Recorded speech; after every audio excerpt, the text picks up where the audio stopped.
Coming up on Medwatch today, the life-saving procedure following a stroke, one woman's story of survival, and the doctor who made sure it happened. Beating the blues, we're breaking down anxiety and depression, why they're so common these days, and the best ways to cope.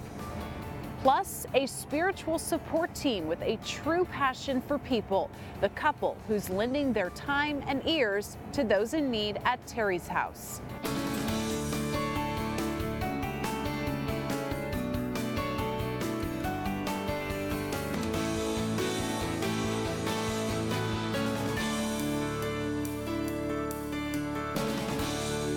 Hi there, and thanks for joining us. I'm Julie Musgrave. When a patient suffers a stroke, the first treatment is typically medication that helps break up the clot. But sometimes that's not enough. Here's one woman's story of how fast response and the training of one doctor saved her life. Kay Garabedian was at work back in 2014. I didn't realize that I couldn't move my arm at first. When her business partner noticed something was wrong. She turned me around and looked at me, and she could see in my face that half of my face had drooped. And because I wasn't speaking intelligently, she said, "You're having a stroke." Doctors say Kay had a type of stroke called a large vessel occlusion. One of the large arteries in her brain was blocked. We think that that can happen in maybe somewhere close to 40 to 50% of strokes. And when you have a big artery that's like that that's blocked, if patients come early enough, they'll get a medication like all stroke patients do that can help break up a clot. But some of those big vessel clots don't break up well with just that medication alone. Dr. Khan decided a thrombectomy, basically surgery to remove the clot, was needed. We access the artery in the leg, and then from there we proceed to go with some longer tubes and tubes through that other tube to get into the arteries that are blocked. And then we have some devices that can help open up that blocked artery. Luckily for Kay and many other patients in need of this procedure, Dr. Khan is the only vascular and interventional neurologist in the Central Valley who can perform the procedure. Otherwise, you'd need to travel across the state. It's a sort of a very technically difficult procedure, but these guys are technical wonders, and we have it here in Fresno. Dr. Bill Lakoski is the medical director of stroke at Community Regional. He says when it comes to stroke, the best care and latest technology is right here. There's dramatic and newer treatments for stroke which may markedly lessen the impact of stroke on one's life. In fact, with procedures like thrombectomy, Dr. Khan says it can potentially buy 24 hours of time for some patients. That's important because time is everything when you're having a stroke. If you do it early, you come out better. If you do it later, it may not turn out so well. I just know that I would not have the outcome that I have today. I probably wouldn't be even half as good as I am today. Kay says she still has some weakness on her left side, but overall, she's doing very well.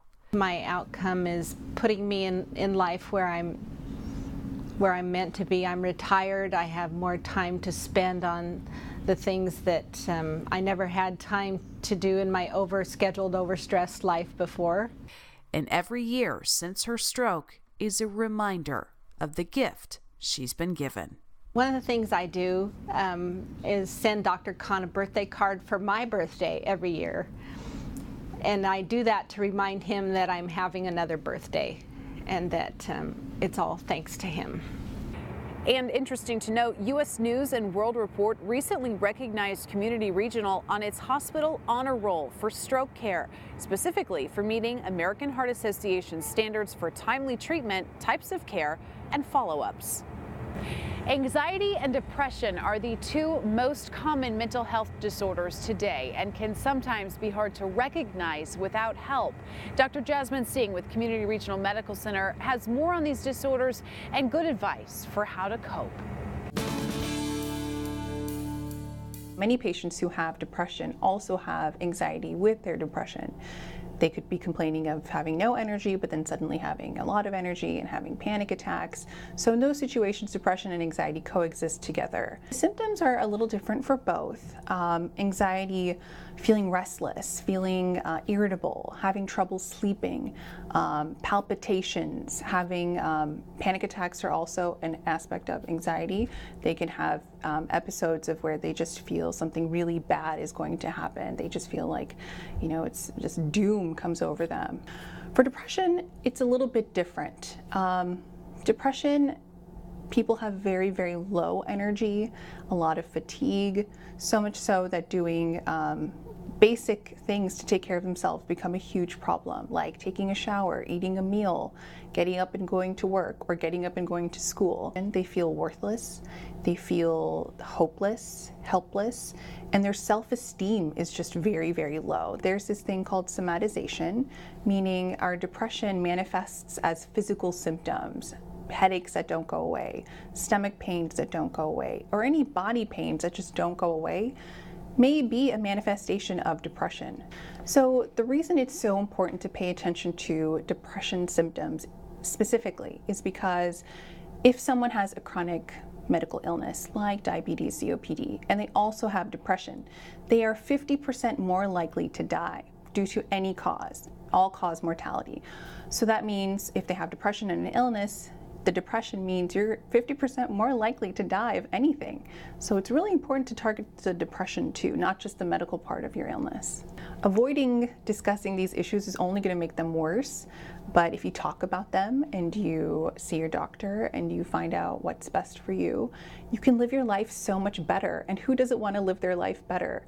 So to me, and to all mental health professionals, and I think doctors on a larger scale, we want to address the problem. We don't want to ignore it.